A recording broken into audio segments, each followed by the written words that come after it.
그런데 저라면 담보대출 3억을 받기 위해 만기가 짧은 신용대출 이용금액 5천만 원을 1,500만 원으로 줄여 주담대 3억이 가능한 방법을 찾을 것입니다.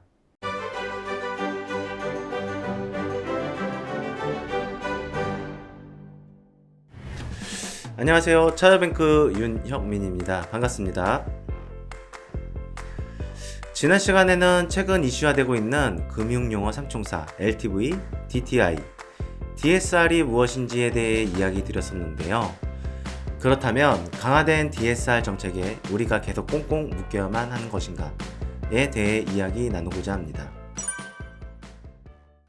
저희 영상을 보시는 도중 궁금하신 사항이 생기시면 이쪽으로 연락 주시면 저희가 확실하게 도움 드리도록 하겠습니다.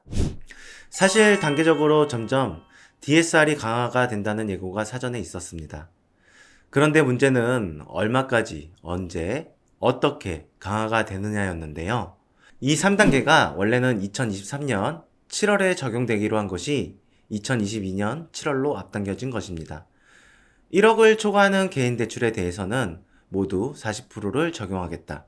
그리고 이금융권에서는 DSR 50%를 적용을 하겠다는 것입니다. 다시 한번 말씀드리면 DSR 산정하는 방식은 연간 소득을 나누는 것입니다. 모든 대출의 원금과 이자를 연간 소득으로 나누었을 때 그 퍼센테이지로 얘기하는 것입니다. 예를 들어 내가 연봉이 1,000만 원이고 DSR이 40%로 가정한다면 400만 원 이상을 금융기관에 가져다 주면 안 된다는 것입니다.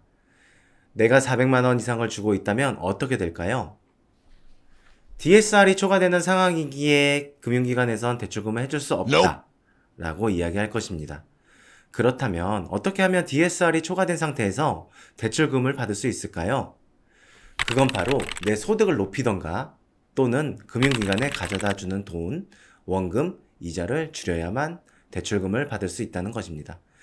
그렇다면 내가 DSR을 유리하게 적용받는 방법은 무엇이 있을까요? 일단 대출 만기를 늘리면 내가 들어갈 상환 금액이 적어지게 되겠죠. 그리고 금리가 낮으면 우리가 금융기관에 낼 이자가 줄어들겠죠.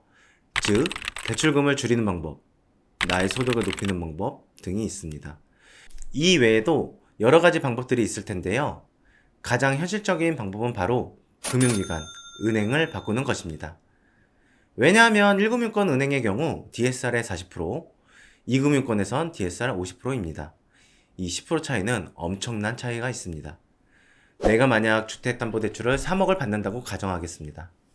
나의 소득이 5천만 원이고 금리가 4%로 가정하고 만기가 35년으로 계산을 해보았습니다. 내가 부채가 하나도 없는 상황이라면 DSR은 31.88%이기 때문에 대출이 가능하죠.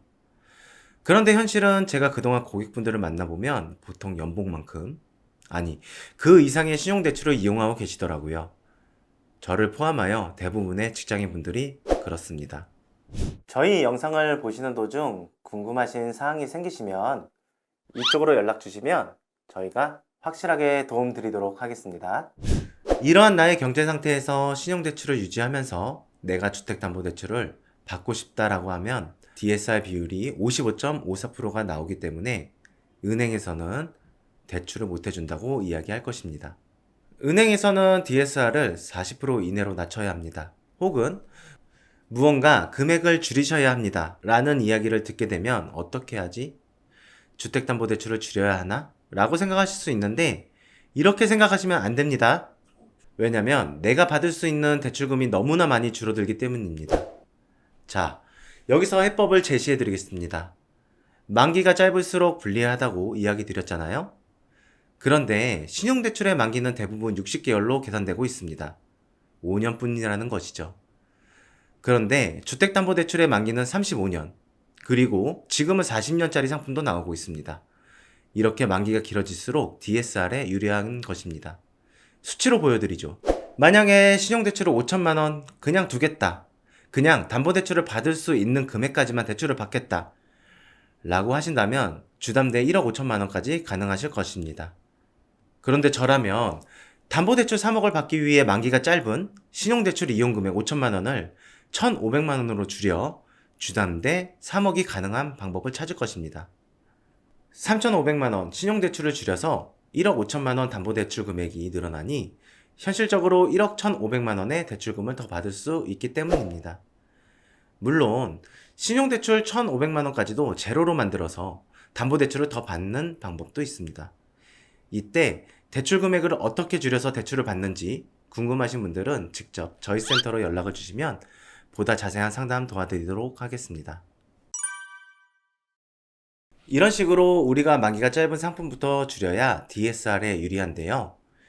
이 금융권은 50%까지 된다고 하였는데 이 금융권에서 한도를 더 높여서 대출을 받는 방법은 없을까요? 라고 문의를 주시는 분들이 있으십니다.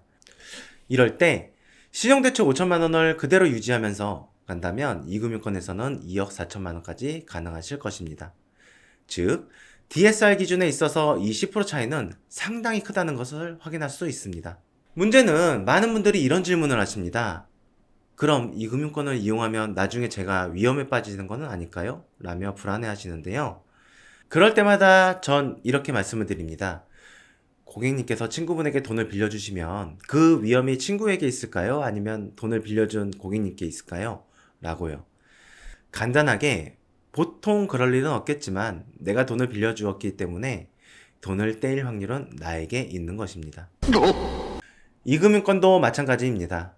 혹시나 고객님께 대출을 해줌에 있어서 담보가치가 떨어지면 어떻게 하지? 혹시나 다른 채무가 생겨 정상적으로 대출금 상환을 못하게 되면 어떡하지? 즉, 이 금융권도 이렇게 걱정하면서 대출 심사를 하여 대출금이 나가는 것이기 때문에 그런 염려는 하지 않으셔도 됩니다. 여기서 잠깐, 지금 제가 사업을 해야 합니다. 무언가에 투자해야 합니다. 급하게 돈이 들어가야 하는데 DSR 40% 아니 50%를 초과해서 대출을 받고 싶습니다. 이럴 땐 어떡하죠? 라는 고객분들이 계실 것입니다. 그럴 때에는 저희 센터로 연락 주시면 저희의 노하우를 공유하도록 하겠습니다. 자, 오늘 준비한 내용은 여기까지고요. 도움이 되셨다면 구독과 좋아요, 알림 설정까지 부탁드리고요. 언제든지 궁금하신 사항은 쉽고 편하게 이야기해주세요. 다음에 또 만나요. 감사합니다.